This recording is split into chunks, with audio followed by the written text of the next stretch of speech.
ಎಲ್ರಿಗೂ ನಮಸ್ಕಾರ. ಬೆಂಗಳೂರು ಮೆಟ್ರೋ ಇತ್ತೀಚೆಗೆ ತಮ್ಮ ಫೇರ್ಗಳನ್ನು ಇನ್ಕ್ರೀಸ್ ಮಾಡಿದೆ.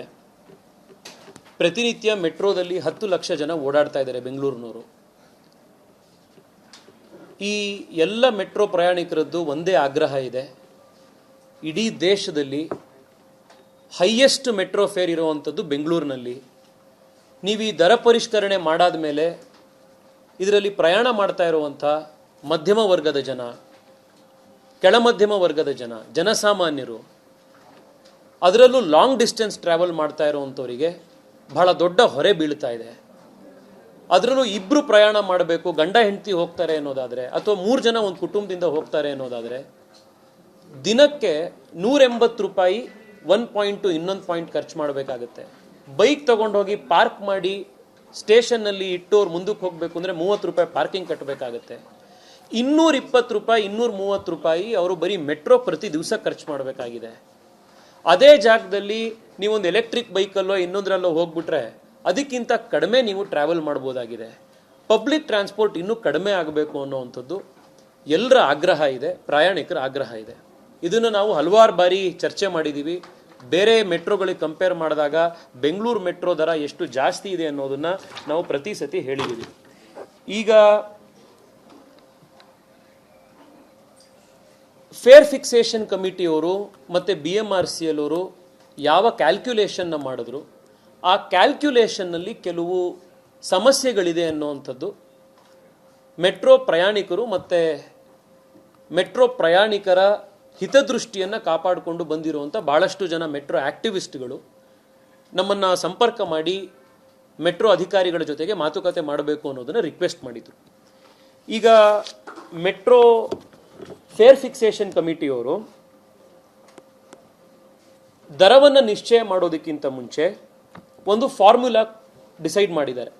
ಮೇಂಟೆನೆನ್ಸ್ ಕಾಸ್ಟ್ ಎಷ್ಟಿರಬೇಕು, ಅದರ ಸ್ಟಾಫು ಮತ್ತು ಸ್ಟಾಫ್ ಕಾಸ್ಟ್ ಎಷ್ಟಿರಬೇಕು, ಅಡ್ಮಿನಿಸ್ಟ್ರೇಷನ್ ಕಾಸ್ಟ್ ಎಷ್ಟಿರಬೇಕು, ಎನರ್ಜಿ ಅಂದರೆ ನಾವೀಗ ಎನರ್ಜಿ ಎಲೆಕ್ಟ್ರಿಸಿಟಿ ಉಪಯೋಗಿಸ್ತೀವಿ ಅದರದ್ದು ಎಷ್ಟಿರಬೇಕು, ಮತ್ತು ಲಾಸ್ಟ್ ಟೈಮ್ ಫೇರ್ ಫಿಕ್ಸೇಷನ್ ಮಾಡಿದಾಗ ಮತ್ತು ಈ ಸತಿ ಫೇರ್ ಫಿಕ್ಸೇಷನ್ ಮಾಡಿರುವಂಥ 2 ವರ್ಷಗಳ ಮಧ್ಯದಲ್ಲಿ ಏನು ವ್ಯತ್ಯಾಸ ಇದೆ ಅನ್ನೋದನ್ನು ಕ್ಯಾಲ್ಕುಲೇಷನ್ ಮಾಡಬೇಕು ಅಂತ.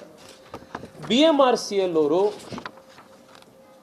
ಹೋದ ವರ್ಷ ಲಾಸ್ಟ್ ಫೇರ್ ಫಿಕ್ಸೇಷನ್ ಕಮಿಟಿ ಅನ್ನುವಂಥ ಜಾಗದಲ್ಲಿ 2016-2017 ಇಸ್ವಿಯನ್ನು ಬೇಸ್ ಇಯರ್ ಆಗಿ ತಗೊಂಡಿದ್ದಾರೆ. ಬಟ್ ಫೇರ್ ಫಿಕ್ಸೇಷನ್ ಆಗಿದ್ದು 2017 ಇಸ್ವಿಯಲ್ಲಿ. ನಮ್ಮ ವಾದ ಅವ್ರ ಹತ್ರ ಇಷ್ಟೊತ್ತು ಇದ್ದಿದ್ದೇನು ಅಂದರೆ, ನೀವು 2017-18 ಬೇಸ್ ಇಯರ್ ಆಗಿ ಪರಿಗಣನೆ ಮಾಡಿದಿದ್ರೆ 2016-17 ಜಾಗದಲ್ಲಿ ನೀವು ಕ್ಲೇಮ್ ಮಾಡಿರುವಂಥ ಮೇಂಟೆನೆನ್ಸ್ ಅಡ್ಮಿನಿಸ್ಟ್ರೇಷನ್ ಕಾಸ್ಟ್ ನಂಬರು ಇನ್ನಷ್ಟು ಕಡಿಮೆ ಆಗಿರ್ತಿತ್ತು. ಅದರ ಆಧಾರದ ಮೇಲೆ ಫೇರ್ ಫಿಕ್ಸೇಷನ್ ಕಮಿಟಿಯವರು ಇನ್ನೂ ಫೇರನ್ನು ಕಡಿಮೆ ಮಾಡಿರೋರು ಪ್ರಸ್ತಾಪ ಮಾಡಿರೋರು, ನೀವು 2017-18 ಅನ್ನೋದನ್ನು ತಗೊಳ್ಳೋದ್ರ ಬದಲು ನೀವು 2016-17 ಅನ್ನೋದನ್ನು ಕನ್ಸಿಡರ್ ಮಾಡಿರೋದ್ರಿಂದ ಸಾಕಷ್ಟು ಸಮಸ್ಯೆಗಳಾಗಿದೆ ಅನ್ನೋದನ್ನು ನಾವು ಅವ್ರ ಗಮನಕ್ಕೆ ತಂದಿದ್ದೀವಿ. ಇದು ಮ್ಯಾಟರ್ ಆಫ್ ಇಂಟರ್ಪ್ರಿಟೇಷನ್ನು. ನೀವು 2016-17 ಅಂತ ಹೇಳ್ತಾ ಇದ್ದೀರಾ, ನಮಗೆ 2016-17 ಅಂತ ನಾವು ತಗೊಂಡಿದ್ದೀವಿ, ನೀವು 2017-18 ಅಂತ ಇದ್ದೀರಿ. ಇದು ಮ್ಯಾಟರ್ ಆಫ್ ಇಂಟರ್ಪ್ರಿಟೇಷನ್ ಅಷ್ಟೇ, ಇದರಿಂದ ಏನು ಸಮಸ್ಯೆ ಆಗೋದಿಲ್ಲ ಹೀಗೆ ಅನ್ನೋದು ಅವ್ರ ವಾದ ಇದೆ.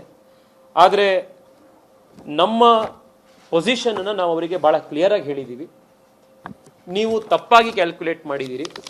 ಫೇರ್ ಫಿಕ್ಸೇಷನ್ ಕಮಿಟಿಯ ಈಕ್ವೇಷನ್ನ ಪ್ರಕಾರ ಅದರಲ್ಲಿ ಭಾಳ ಕ್ಲಿಯರಾಗಿ ಹೇಳಿದ್ದಾರೆ, maintenance and administration cost at the time of last fair fixation revision as per the audited accounts ಅಂತ ಇರಬೇಕು.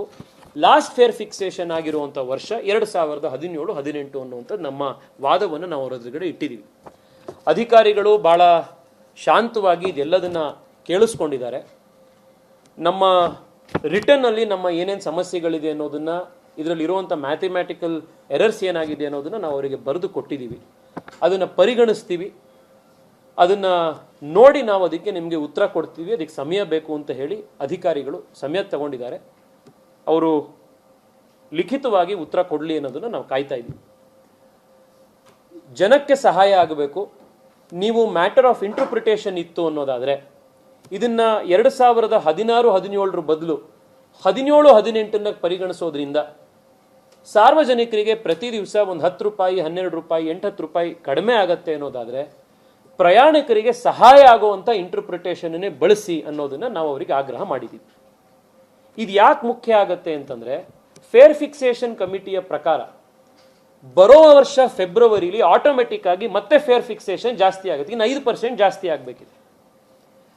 ಇವರು ಬೇಸನ್ನ ಇವತ್ತು ತಪ್ಪಾಗಿಟ್ಕೊಂಡ್ರೆ ಫೆಬ್ರವರಿಯಲ್ಲಿ ಈಗೇನು 90 ರೂಪಾಯಿ ಇದೆ ಅದು ಮತ್ತಷ್ಟು ಜಾಸ್ತಿ ಆಗುತ್ತೆ. ನೀವು ಕ್ಯಾಲ್ಕುಲೇಷನ್ ಬೇಸನ್ನೇ ತಪ್ಪು ಮಾಡಿಬಿಟ್ರೆ ಇನ್ನು ಬರುವಂಥ ಪ್ರತಿ ಫೇರ್ ಫಿಕ್ಸೇಷನ್ನ ಹೈಕ್ನಲ್ಲೂ ಕೂಡ ಪ್ರಯಾಣಿಕರಿಗೆ ಅನ್ಯಾಯ ಆಗ್ತಾ ಹೋಗುತ್ತೆ. ಈ ಆರ್ಗ್ಯುಮೆಂಟನ್ನು ನಾವು ಭಾಳ ಬಲವಾಗಿ ಅಧಿಕಾರಿಗಳ ಜೊತೆಗೆ ಮಾಡಿದ್ದೀವಿ. ರಾಜ್ಯ ಸರ್ಕಾರ ಈ ಎಲ್ಲ ಅಂಶಗಳನ್ನು ಪರಿಗಣಿಸಿ BMRCL ಅವರಿಗೆ ಈ ರಿವಿಷನನ್ನು ಮಾಡಬೇಕು ಅನ್ನೋದನ್ನು ಅವರಿಗೆ ನಾವು ಮನವಿ ಕೂಡ ಮಾಡ್ತಾ ಇದ್ದೀವಿ. ಡೆಲ್ಲಿ ಮೆಟ್ರೋದಲ್ಲೂ ಕೂಡ ಇದೇ ರೀತಿ ಬೇಸ್ ಇಯರ್ನಲ್ಲಿ ಇನ್ನೊಂದರಲ್ಲಿ ಕ್ಯಾಲ್ಕುಲೇಷನ್ನಲ್ಲಿ ವ್ಯತ್ಯಾಸ ಆದಮೇಲೆ ನೆಕ್ಸ್ಟ್ ಕಮಿಟಿ ರಿಕಮೆಂಡೇಶನ್ ಆಗಬೇಕಾದಾಗ DMRCL ಅವರು ಅದನ್ನು ರಿವಿಷನ್ ಮಾಡಿದ್ರು. ತಪ್ಪುಗಳಾಗಿತ್ತು ಅಂತ ಹೇಳಿ ಅದನ್ನು ರಿವಿಷನ್ ಮಾಡಿದ್ರು. BMRCL ಕೂಡ ಅದೇ ರೀತಿ ಮಾಡಬೇಕು ಅನ್ನುವಂಥದ್ದು ನಮ್ಮ ಆಗ್ರಹ ಇದೆ. ಈಗ ನೋಡಿ, ಬೇರೆ ಮೆಟ್ರೋಗಳಿಗೂ ನಮ್ಮ ಮೆಟ್ರೋಗೂ ಕಂಪೇರ್ ಮಾಡಿ. ಡೆಲ್ಲಿಯಲ್ಲಿ 0 to 10 ಕಿಲೋಮೀಟರ್ಸು ಫೇರು 10 ರೂಪಾಯಿ ಇದೆ. 0 to 2 ಕಿಲೋಮೀಟರ್ಸು ರಿವಿಷನ್ ಆದಮೇಲೆ ಅದು 11 ರೂಪಾಯಿ, ಅಂದರೆ 1 ರೂಪಾಯಿ ಮಾಡಿದ್ರು ರಿವಿಷನ್. 2 to 5 ಕಿಲೋಮೀಟರ್ಸು 21 ರೂಪೀಸ್ ಇದೆ. ನಮ್ಮಲ್ಲಿ ಅದು 20 ರೂಪೀಸ್ ಇದೆ.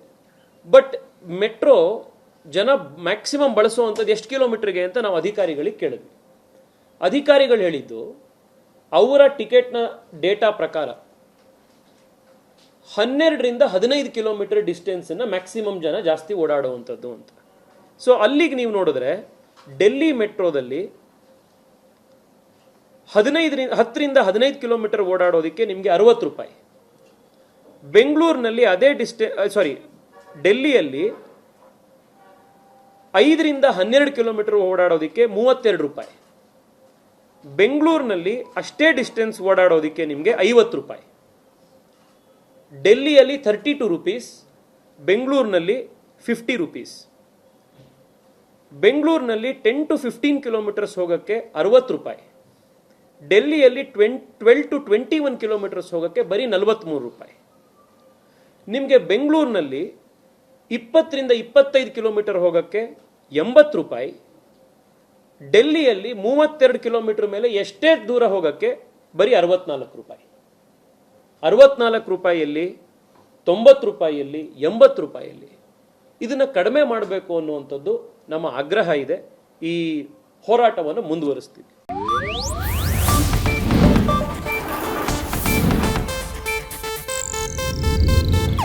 ಇದು ಏಷ್ಯಾನೆಟ್ ನ್ಯೂಸ್ ನೆಟ್ವರ್ಕ್ ಪ್ರಸ್ತುತಿ.